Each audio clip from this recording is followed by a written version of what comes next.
Topics है और ये सबसे लीस्ट वेटेज वाले टॉपिक्स है, ठीक है। तो हाईएस्ट वेटेज और लीस्ट वेटेज जब आपको पता चल जाता है तो आपके लिए दिमाग में सब कुछ क्लियर हो जाता है कि हाँ ये टॉपिक्स हमें पहले करने चाहिए, ये टॉपिक्स को छोड़ना नहीं चाहिए। काफी बार ऐसा होता है कि जो टॉपिक आपको नहीं समझ में आना, आप उसी को समझ के रखते हो कि यही सबसे इंपॉर्टेंट है और मेरे को यही नहीं आता है। तो हम आज हमारे दिमाग में जितने भी कंफ्यूजन है सारे हटा देंगे, क्योंकि आज का एनालिसिस डेटा के थ्रू है, ठीक है। तो मजा आने वाला है आप सभी को। Hi Sumiti, hi Kajal, hi everyone, hi Priyanshi, how you all, कैसे हैं आप सभी?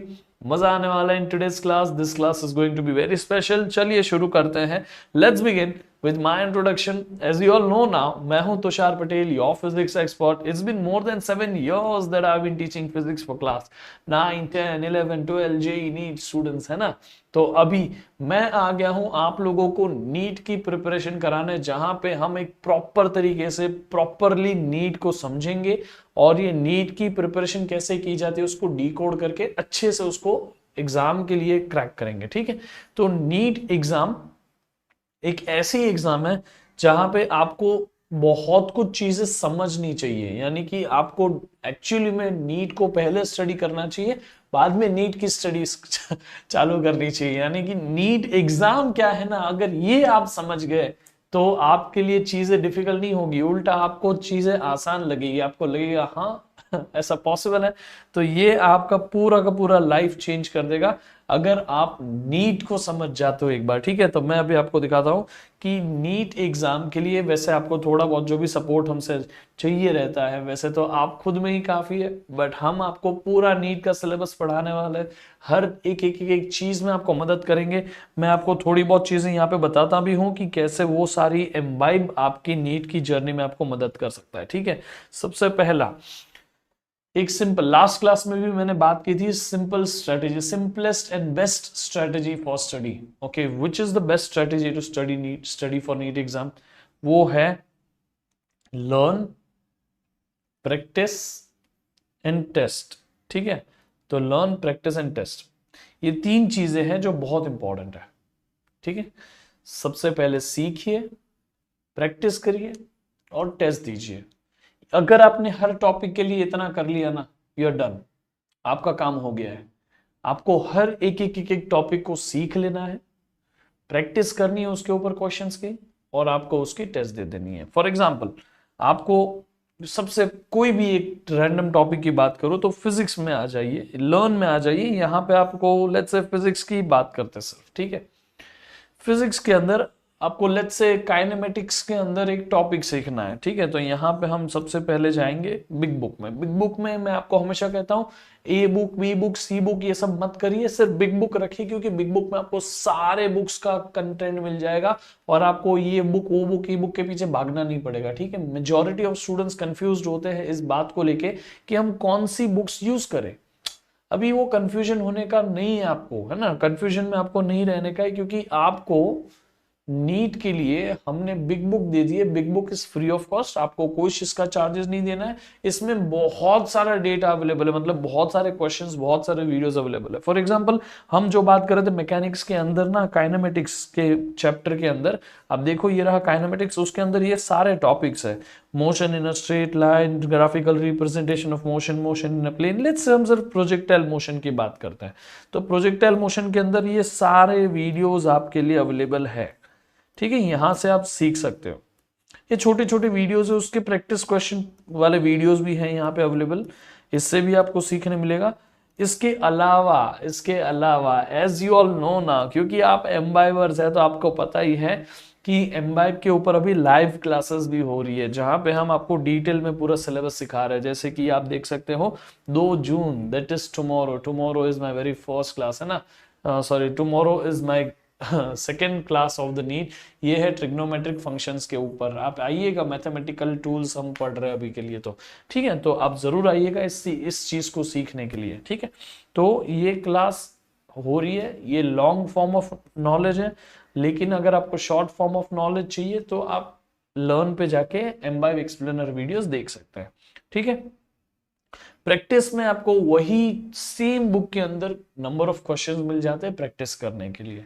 फिर आप खुद के लिए जितनी चाहे उतनी टेस्ट क्रिएट करिए। इन अगर आपको नहीं खुद के लिए करनी तो ऑलरेडी जो क्रिएटेड है उनको दीजिए, तो इससे आपकी प्रिपरेशन होती रहती है। ठीक है, अब हम आज के इस सेशन पे आते हैं। इस सेशन में हमारा काम है ये समझना कि डेटा क्या कहता है। ठीक है, हमारा काम है ये डेटा क्या कहता है। डेटा यानी कि पिछले जो भी नीट की एग्जाम्स हुई है उस हिसाब से कौन से टॉपिक हाईएस्ट वेटेज वाले हैं, कौन से टॉपिक लीस्ट वेटेज वाले हैं। सो मैं जब बात करूंगा ना, सबसे पहले मैं आपको उन चैप्टर्स के नाम बताऊंगा कि जिनका वेटेज सबसे हाईएस्ट है। इसके बाद में मैं आपको उन चैप्टर्स का नाम बताऊंगा जिनके वेटेज सबसे मॉडरेट है। उनके बाद में आपको उन चैप्टर्स का नाम बताऊंगा जिनके वेटेज बहुत लोएस्ट है। ठीक है, across all the NEET exams that has happened. Okay, याद रखिएगा ये मेजॉरिटी टाइम्स ये जो भी हमने डेटा निकाला ये पूरा एनालिसिस है पिछले पेपर्स का, तो परसेंटेज वाइज हमने इसको डिवाइड कर दिया और उसके बाद आपको यही डेटा के आसपास कुछ आपका नीट का पेपर देखने मिलेगा हर साल का। ठीक है, तो मैं आपको बताना शुरू करता हूं। यहाँ पे मैं आपको सबसे पहले चैप्टर बताऊंगा, जैसे चैप्टर है प्रॉपर्टीज ऑफ बल्क मैटर। इसका वेटेज पूरे नीट के लिए कितना है, 8.2%। समझ में आ गया, 8.2%, यानी कि आप मान लो 2 से 3 सवाल। समझ में आ गया, 8.2% simply gives you 2 to 3 question, 3 question maximum, 2 question minimum. So this is a chapter which has three sub parts of it. Okay, ये हम अगर इसको यूनिट बोले, प्रॉपर्टीज ऑफ बल्क मैटर, अगर हम इसे यूनिट बोल दे तो मैं आपको अभी हर एक यूनिट के अंदर के इंपॉर्टेंट टॉपिक्स बताने वाला हूं। इन केस समझो electrostatics, I don't know how to like, ये चैप्टर को मुझे नहीं आता ये चैप्टर। ठीक है, अब फिर भी मुझे ये चैप्टर से कुछ ना कुछ तो सवाल आने वाला है। So what will I do so that इस चैप्टर का अगर आसान क्वेश्चन आ जाए ना, इजी क्वेश्चन आ जाए, तो मुझसे स्किप ना हो और मैं वो कर पाऊं। तो इसीलिए मैं आपको कुछ वो टॉपिक्स बताऊंगा हर चैप्टर के अंदर के, जो टॉपिक्स आपको डेफिनेटली करके जाने हैं। In case you do not know the entire chapter, आप सिर्फ उस टॉपिक को करके जाइए और मोस्ट प्रोबेबली आपको वो टॉपिक के ऊपर ही उस चैप्टर से क्वेश्चन आएगा and you will be able to do it. Come on, are you guys ready to understand this? Come on, please tell me. चलिए शुरू करते हैं। तो सबसे पहले properties of bulk matter. Properties of bulk matter एक ऐसा यूनिट है जिसमें 3 चैप्टर आते हैं। कितने चैप्टर आते हैं? 3। एक आता है मैकेनिकल प्रॉपर्टीज ऑफ सॉलिड्स, दूसरा आता है मैकेनिकल प्रॉपर्टीज ऑफ फ्लूइड्स, तीसरा आता है थर्मल प्रॉपर्टीज ऑफ मैटर। ठीक है, ये 3 आता है। अभी मैकेनिकल प्रॉपर्टीज ऑफ सॉलिड्स के अंदर यूजुअली ये मॉड्यूलस के ऊपर क्वेश्चंस पूछता है। ठीक है, मैकेनिकल प्रॉपर्टीज ऑफ सॉलिड के अंदर यूजुअली मॉड्यूलस के ऊपर क्वेश्चन आएगा, यंग्स मॉड्यूलस या बल्क मॉड्यूलस या ऐसा कुछ, उसके ऊपर क्वेश्चन आ सकता है। या एनर्जी डेंसिटी का फॉर्मूला पता ना, half into stress into strain, ये फॉर्मूला, इसके ऊपर क्वेश्चन आ सकता है। ठीक है, बहुत सिंपल सा। इवन अभी जो एग्जाम हुई थी रिसेंटली नीट की, उसमें भी इसी के ऊपर सवाल था। Then mechanical properties of fluids. Fluids के अंदर प्रेशर वाला पार्ट भी आता है, फ्लूइड्स के अंदर सरफेस टेंशन वाला पार्ट भी आता है, फ्लूइड्स के अंदर विस्कोसिटी वाला पार्ट भी आता है। ये तीनों फ्लूइड्स के अंदर ही आता है। अभी हम अगर बात करें तो इसमें सबसे ज्यादा चांसेस है सरफेस टेंशन के ऊपर क्वेश्चन पूछे जाने के। सरफेस टेंशन के ऊपर, जी हाँ, there will be a question on surface tension for sure shot. ठीक है, इसमें सवाल ये रिसेंट नीट एग्जाम जो हुई थी उसमें भी पूछा गया था। देन अगर हम थर्मल प्रॉपर्टीज ऑफ सॉलिड की बात करें तो थर्मल प्रॉपर्टीज में आपको सिंपल क्वेश्चन बनेगा, तो थर्मल एक्सपांशन का बनेगा। वो कोएफिशिएंट ऑफ हीट है ना, मतलब alpha beta gamma, coefficient of areal expansion, coefficient of volumetric expansion, coefficient of linear expansion, इनके ऊपर सवाल आ सकता है। ये आप जरूर करिएगा। ठीक है, तो आप यस यस यस यस काजल। ठीक है, अच्छा अब बात यह है कि इसमें आपको मैंने बता दिया mechanical properties of bulk matter में 3 टॉपिक है मेनली। एक है मैकेनिकल प्रॉपर्टीज ऑफ सॉलिड, जिसमें से मोस्ट प्रोबेबली मॉड्यूलस के ऊपर क्वेश्चन आ सकता है। Then there is another topic inside this chapter which is surface tension, उसके ऊपर एक क्वेश्चन आ सकता है short. Then thermal properties of matter के अंदर से थर्मल एक्सपांशन के ऊपर क्वेश्चन आ सकता है, अल्फा बीटा गामा के ऊपर। ठीक है, तो ये हो गया सबसे पहले चैप्टर का। Everyone, is this clear? आपको ये सारे सोप बबल, ये सरफेस टेंशन में, जी हाँ, सुमिति ने सही पकड़ा है। सरफेस टेंशन में, इस प्रॉपर्टीज ऑफ बल्क मैटर में, मैकेनिकल प्रॉपर्टीज ऑफ फ्लूइड में भी सरफेस टेंशन के अंदर भी ज्यादा करके चांसेस है कि आपको सोप बबल के ऊपर क्वेश्चन आया। जी हाँ, बबल या फिर ड्रॉप के ऊपर, 1 bubble to n bubble, n bubble to 1 bubble, 1 drop to n drop, n drop to 1 drop, इसके ऊपर, ठीक है। सो ये सबसे बड़ा चांस है। Yes yes yes Rangu. और ये जो है ना mechanical properties of bulk matter, जिसके अंदर आपका chapter thermal properties of matter भी आएगा, उसके अंदर थर्मल एक्सपेंशन के साथ में न्यूटन्स लॉ ऑफ कूलिंग भी इंपॉर्टेंट है। इस नीट एग्जाम के अंदर न्यूटन्स लॉ ऑफ कूलिंग का क्वेश्चन आया था, ठीक है। There was a question on Newton's law of cooling. Newton's law of cooling की खास बात पता है क्या है? उसके क्वेश्चन बहुत आसान होते हैं, those questions are very easy, है ना। सो प्लीज मेक श्योर कि आप उसकी प्रिपरेशन सही तरीके से करें। Newton's law of cooling very important out of this chapter. Okay, now we will go for the electrostatics. Electrostatics में आपको यूजुअली अभी जो इस नीट एग्जाम में क्वेश्चन आता ना, वो था गॉस थ्योरम के ऊपर, गॉस लॉ के ऊपर। सो गॉस लॉ के ऊपर इस बार इसमें से क्वेश्चन आता, तो मोस्ट प्रोबेबली गॉस लॉ के ऊपर ही क्वेश्चन आ सकता है। इसमें इलेक्ट्रोस्टैटिक्स में ना गॉस लॉ के ऊपर क्वेश्चन आता, but it was very simple question, almost theory kind of question it was. Okay, so electrostatics में आप याद रखिए इलेक्ट्रिक पोटेंशियल, इलेक्ट्रिक इंटेंसिटी या गॉस लॉ, ठीक है। कूलम्स लॉ के ऊपर सवाल यूजुअली कम होता है, बट हाँ हो सकता है, इसीलिए पहले गॉस लॉ कर लीजिएगा, उसके बाद में आप बाकी जो टॉपिक्स करने करिएगा। अगर मैं इलेक्ट्रोस्टैटिक्स के अंदर ही कैपेसिटर्स टॉपिक को गिनूं, कैपेसिटर्स, ओके, तो कैपेसिटर्स एक बहुत क्रूशियल टॉपिक है। Series and parallel of capacitors पक्का शॉर्ट क्वेश्चन होता ही होता है। Last NEET exam which happened recently, इसमें कैपेसिटर्स के ऊपर 2 क्वेश्चन थे, ठीक है। There were 2 questions on capacitor, इसलिए आप इसका वेटेज देखो ना, सेकेंड हाईएस्ट वेटेज का चैप्टर है ये, 7% वेटेज, ऑलमोस्ट 2 क्वेश्चन तो शॉर्ट है इसमें से, ठीक है। तो बात यह है कैपेसिटर्स एक बहुत क्रूशियल टॉपिक है। कैपेसिटर में mostly series and parallel combination of capacitor का क्वेश्चन आ गया।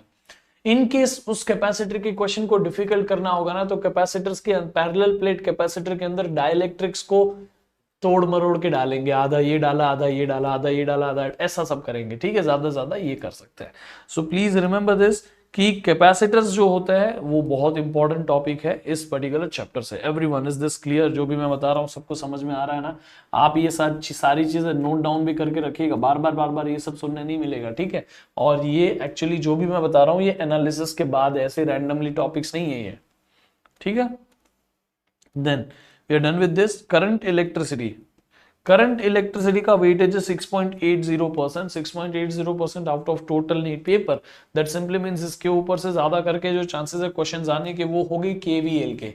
इस नीट पेपर में भी इसके 2 क्वेश्चन आए थे, किरचॉफ्स वोल्टेज लॉ, ठीक है, केवीएल आपको पता होगा ना, मैश लॉ या बोलते हैं उसे लूप एनालिसिस बोलते हैं, या फिर हाँ, तो ये सब जो है किरचॉफ्स वोल्टेज लॉ बोला जाता है, उसके ऊपर एक क्वेश्चन आएगा, ठीक है। केवीएल के ऊपर there will be a question, क्योंकि वो कैसे अप्लाई किया जाता है वो टेस्ट करना बहुत इंपॉर्टेंट हो जाता है स्टूडेंट्स के लिए, ठीक है। दूसरा जो क्वेश्चन आ सकता है वो पोटेंशियोमीटर के ऊपर आ सकता है, व्हीटस्टोन ब्रिज के ऊपर आ सकता है, कुछ भी हो सकता है, but there are less chances कि ये ओहम्स लॉ के ऊपर क्वेश्चन है, क्योंकि अल्टीमेटली केवीएल और ये सब में ओहम्स लॉ लग ही जाता है, ठीक है। देयर आर लेस चांसेस कि ये क्वेश्चन कोई ऐसा आए जहां पे आपको करंट क्या है, वोल्टेज कैसा सब पूछा है, जैसे क्वेश्चन कम आएंगे, ठीक है। आपको मोस्टली केवीएल के ऊपर क्वेश्चन आएगा, और केवीएल के साथ दूसरा क्वेश्चन जो हो सकता है वो व्हीटस्टोन ब्रिज का हो सकता है, या रेजिस्टेंस ग्रुपिंग का हो सकता है, series and parallel combination of resistors, है ना। तो इसके ऊपर आपको सवाल आ सकता है। Yes Sumiti, very nice, Kirchhoff second law, okay, loop law भी बोला जाता है। Yes yes Sumiti, very nice, so proud of you. Then another chapter is rotational dynamics. ये रोटेशनल डायनामिक्स ही है, भले इसका नाम आपको इस तरह से लिखा हुआ motion of system of particles and rigid bodies. इसका वेटेज आप देखो तो ये 6.2%।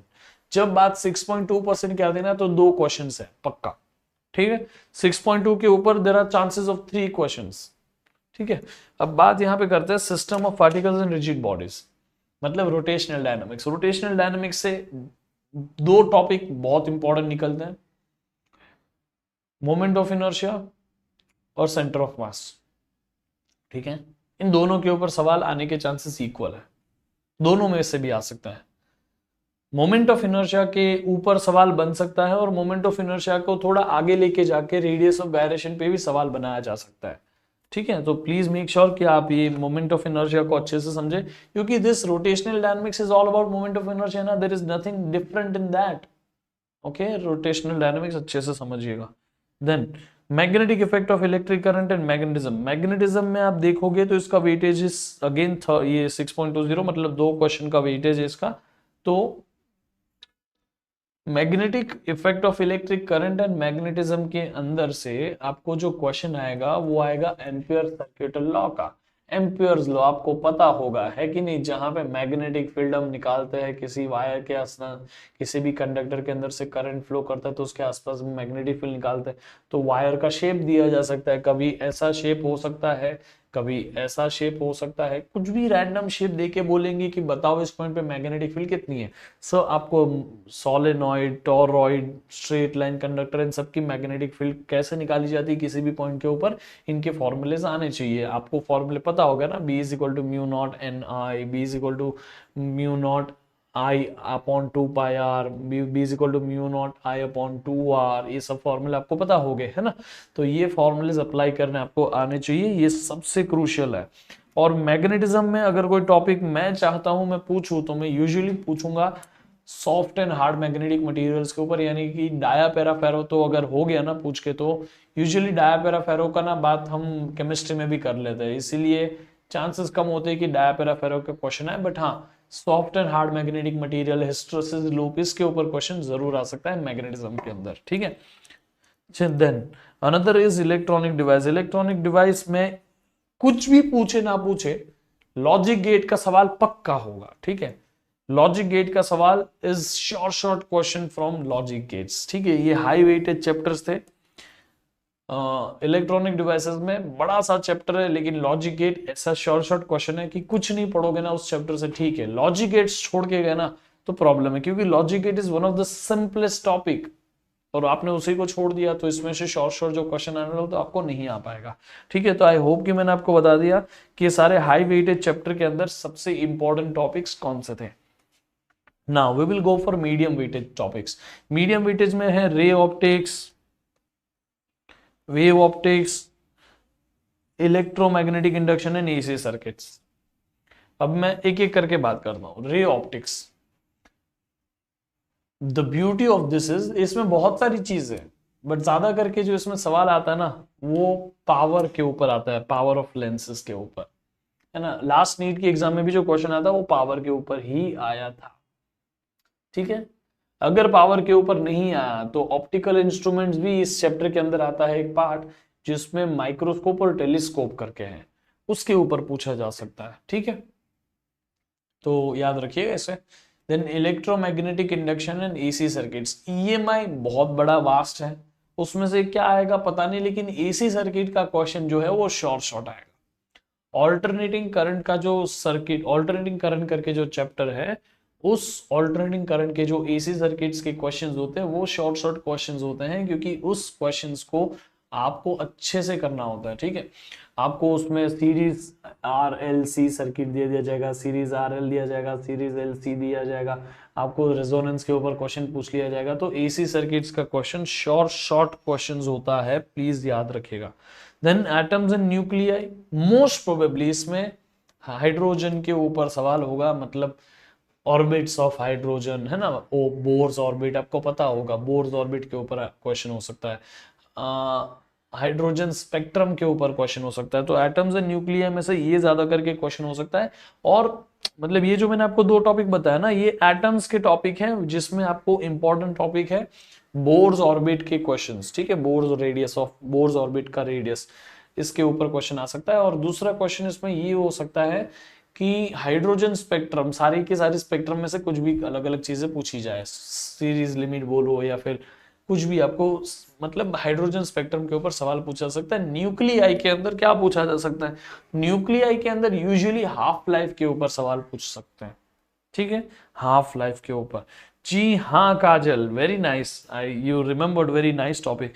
ईएमआई के अंदर आपको एक टॉपिक है ट्रांसफॉर्मर, जिसमें टर्न्स रेशियो होता है, turns ratio, voltage 1, voltage primary upon voltage secondary is equal to current secondary upon current primary is equal to power power primary upon power secondary. तो ये आपको पावर नहीं, सॉरी, नंबर ऑफ टर्न्स, हाँ, number of turns in primary upon number of turns in secondary.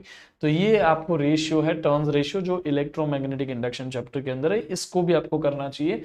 ये एक बहुत crucial topic हो जाता है ईएमआई चैप्टर के अंदर। वेरी नाइस काज। वेव ऑप्टिक्स बहुत कुछ है इसमें, बट इंटरफेरेंस और डायफ्रैक्शन, इसकी जो फ्रिंज की पैटर्न्स होती है ना, उसके ऊपर सवाल आता ही आता है।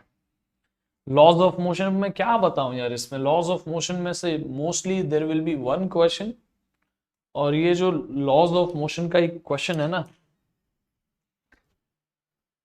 ये कनेक्टेड बॉडीज का क्वेश्चन होगा, ठीक है। पुली ब्लॉक सिस्टम, ये सब कनेक्टेड बॉडीज, ये सब एक ही बात है, तो उसी के ऊपर एक सवाल आ सकता है, लॉज ऑफ मोशन।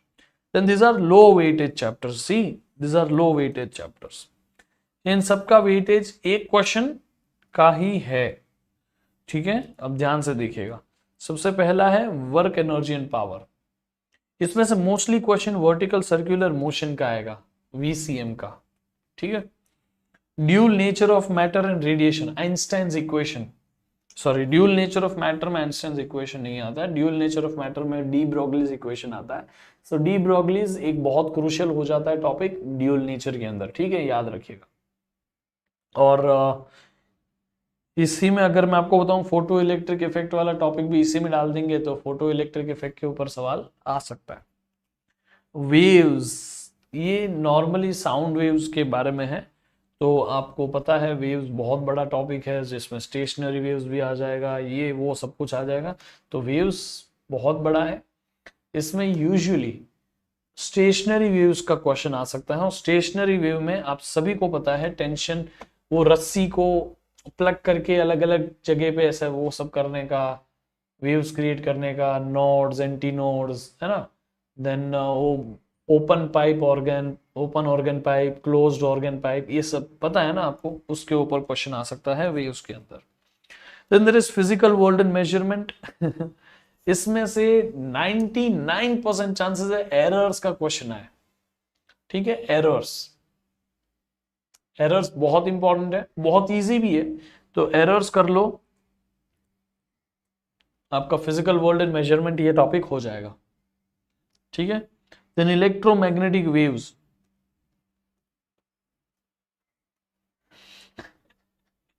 क्या बताऊं मैं इस चैप्टर का, बताओ, सारे के सारे वेव्स के एप्लीकेशंस कर लो, इंफ्रारेड, अल्ट्रावायलेट, ये वो सबके एप्लीकेशंस कर लो, और फॉर्मूला कर लो। लास्ट टाइम जो अभी जो नीट की एग्जाम हुई थी, उसमें जो क्वेश्चन आया था ना, वो क्वेश्चन था कि C is equal to electric field upon magnetic field, ऐसा एक इक्वेशन होता है एम्पलीट्यूड का।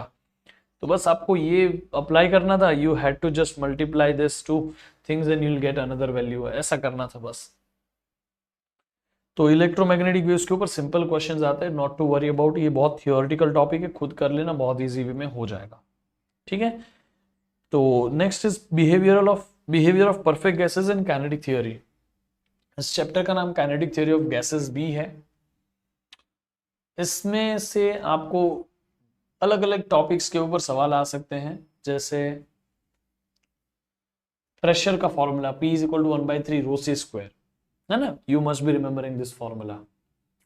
जैसे इसमें मैंने वो थर्मोडायनेमिक्स वाला पार्ट नहीं काउंट किया, तो मैं आपको काउंट इसी में अंदर काउंट कर लेता हूँ थर्मोडायनेमिक्स वाला पार्ट। तो ब्लैक बॉडीज के ऊपर क्वेश्चन आ सकता है, परफेक्टली ब्लैक बॉडी क्या है, उसके ऊपर जो वेन्स डिस्प्लेसमेंट लॉ है, स्टीफन्स लॉ है, ये सब क्या है, इसके ऊपर सवाल आ सकते हैं इसमें, अगर आप उसे इसमें काउंट करें, ठीक है। अदरवाइज उसको थर्मो करके अलग काउंट कर सकते हैं। ऑसिलेशन के ऊपर क्वेश्चन यूजुअली सुपरपोजिशन वाला आ सकता है, जहां पे दो पार्टिकल्स ऑसिलेट कर रहे हैं, बताइए कंबाइंड एम्पलीट्यूड, बताइए combined phase and everything, all this thing can be asked. Oscillations एक बहुत सिंपल है, आपको इसमें पेंडुलम के ऊपर क्वेश्चन भी प्रोबेबली आ सकता है, पेंडुलम्स, ठीक है, लॉज ऑफ पेंडुलम है ना, वो भी इसी में आता है, तो उसके ऊपर भी क्वेश्चन आ सकता है। सो प्लीज मेक श्योर आप ये लो वेटेज वाले चैप्टर्स में से भी इन टॉपिक्स को करें जो मैंने आपको बताया। इनकेस आप कोई टॉपिक स्किप करना चाहते हो, जैसे आप वेव स्किप करना चाहते हो, आप वेव्स पूरा चैप्टर मत पढ़िए पर, ठीक है, आप सिर्फ पढ़ लीजिए जो मैंने आपको बताया, ठीक है। जैसे कि डॉपलर्स इफेक्ट इन साउंड पढ़ लीजिए, समझ में आ गया? अगर आपको वेव्स नहीं करना है तो मत कर, अगर आपके पास सिचुएशन ऐसी है कि आपको वेव्स को स्किप करना पड़ रहा है तो ही, अदरवाइज ये चैप्टर करना जरूरी है, क्योंकि हर चैप्टर से कुछ ना कुछ तो पूछा ही जा रहा है। You will ultimately miss one question out of this अगर आप एक चैप्टर नहीं करते हो। तो मैं आपको ये कह रहा हूं कि प्लीज प्लीज प्लीज, अगर आप वेव्स को स्किप करने का सिचुएशन है तो पूरा वेव स्किप मत करिए। इसमें से डॉपलर इफेक्ट करके जाइए, आप effect on speed of sound करके जाइए, आप इसमें स्टेशनरी वेव्स में ऑर्गन पाइप वाले क्वेश्चंस करके जाइए, विच आर वेरी इजी। और आप अगर इतना करोगे भी तो आपका काम हो जाएगा। समझ में आ गया कि नहीं आ गया? सो ये सारे इंपॉर्टेंट मीडियम और लो वेटेज वाले टॉपिक्स हैं, उसके अंदर मैंने आपको पूरा का पूरा सिखाया। आई होप कि आपको ये सब कुछ समझा जो भी मैंने अभी डिस्कस किया आपके साथ में। इस ऐसे ही सारे के सारे क्लासेस मैं आपके लिए लाता रहूंगा। हम आपके यहाँ पे पूरा सिलेबस कवर अप करने वाले हैं। So please be attentive on this channel. हम यहाँ डिटेल में सब कुछ पढ़ने वाले हैं, ठीक है? सो आई होप कि आप लोगों को आज जो मैंने इंफॉर्मेशन दी, जो नॉलेज दिया, इट वाज डेटा बैक्ड। मैंने आपको दिखाया, हमने डेटा के हिसाब से पूरा का पूरा काम किया हुआ था। अब मैं आज के इस क्लास में आप सभी को एक सरप्राइज देना, एक गिफ्ट देना चाहता हूं मेरी तरफ से। हमारा टेलीग्राम चैनल ज्वाइन करो। यहाँ पे मैं आपको एक टू डू लिस्ट डाल दूंगा। टू डू लिस्ट क्या है? हर यूनिट को चैप्टर्स में तोड़ा गया, चैप्टर्स को सब टॉपिक्स में तोड़ा गया है, उसके वेटेज के साथ में आपको वहां पे एक बॉक्स दिया गया, चेक लिस्ट दी होगी। आपको जैसे ही वो टॉपिक हो जाता है टिक मार्क कर देना है, हो गया। तो ये आपको मैं एक टू डू लिस्ट दूंगा इस टेलीग्राम चैनल के ऊपर, फिजिक्स की। So please join this Telegram channel. You can simply see the link of the Telegram channel over here, और आपको डिस्क्रिप्शन बॉक्स में भी ये टेलीग्राम चैनल का लिंक मिल जाएगा। समझ में आ गया? I hope you got this. तो एम्बाइब अचीव नीट, ये हमारी चैनल है। यहाँ पे आपको सारे के सारे क्लासेस के अपडेट्स भी मिलेंगे, और मैं आपको जो गिफ्ट देने वाला हूं which is to do list और चेक लिस्ट फॉर नीट, ये भी आपको मिलेगी। आप उसका प्रिंट आउट लेके अपने दीवार पे लगा दीजिए। जैसे ही टॉपिक हो जाता है टिक करते जाइए। एटलीस्ट आपको पता चलेगा कौन कितना वेटेज वाला आपका पार्ट हो गया। अल्टीमेटली जब आप काउंट करोगे ना तो 100% में से आपने कितने परसेंट कवर अप कर लिया वो आपको दिखेगा। और ये सिर्फ chapter wise to do list नहीं है, चैप्टर के अंदर टॉपिक भी मैंने डाले हुए हैं, ठीक है? So that is going to help you a lot. Okay guys, so I hope कि आप लोग ये हमारे टेलीग्राम चैनल को ज्वाइन करेंगे और मेरे सारे क्लासेस को ज्वाइन, मेरे सारे क्लासेस में आएंगे। हमारे काफ़ी सारे क्लासेस एम्बाइब ऐप के ऊपर भी होते हैं। तो आप देखो, मैंने जैसे आपको बताया था एम्बाइब ऐप के ऊपर भी हमारे क्लासेस होते हैं। You can simply go on home, Embibe app download कर लो, link is given in description box. Home पे जाइए, एम्बाइब लाइव क्लासेस में जाइए। See, this is my class which is going to be tomorrow at 4 PM. So attend करके देखिए, मजा आएगा आपको, ठीक है? ये क्लासेस है। फिर ऐसा भी एक और क्लासेस मेरा हुआ है स्केलर्स एंड वेक्टर्स के ऊपर, आप ये क्लास को भी देख सकते हो। दिस इज ऑलरेडी डन, ये क्लास भी मेरा हुआ है, ठीक है? तो आप ऐसे ही, मेरा अगला क्लास जो है वो कल है, वो आप अटेंड करने आ सकते हो। मैं आपको मैथमेटिकल टूल्स कराने वाला हूँ फिजिक्स के अंदर जो यूज होते हैं, उसमें एक है trigonometric functions. Okay, to do list is a great idea Sohil. I hope कि आप सभी लोग टेलीग्राम ग्रुप से उस टू डू लिस्ट को आज डाउनलोड कर लेंगे। आज मैं अपलोड कर दूंगा, ठीक है? So see you in my next class guys. I hope कि आपको मेरा क्लास अच्छा लगा। प्लीज इस वीडियो को लाइक करें, और अगर आपको ये जो इंपॉर्टेंट टॉपिक्स मैंने बताए वो पता चल गए कि हाँ कैसा करना है, this session was helpful for you for preparing NEET, तो प्लीज कमेंट बॉक्स में कमेंट जरूर करिएगा। इस सेशन को अपने फ्रेंड्स के साथ शेयर भी करिएगा। और आपको टू डू लिस्ट मिल जाए तब आप मुझे प्लीज कमेंट बॉक्स में आके कमेंट करके बताइएगा कि sir I have downloaded to do list. Okay, और आपको दीवार पे प्रिंट करके दीवार पे लगा देनी है वो टू डू लिस्ट, ठीक है? सो ऐसे ही हमारे साथ पढ़ते रहिए, मचाते रहिए गाइज, और इसी तरह मैं आपके लिए इंपॉर्टेंट सेशंस लाते रहूंगा। टॉपिक बाय टॉपिक आपको सब कुछ पढ़ाते रहूंगा। मिलता है फिर अगले क्लास में। Till then keep imbibing.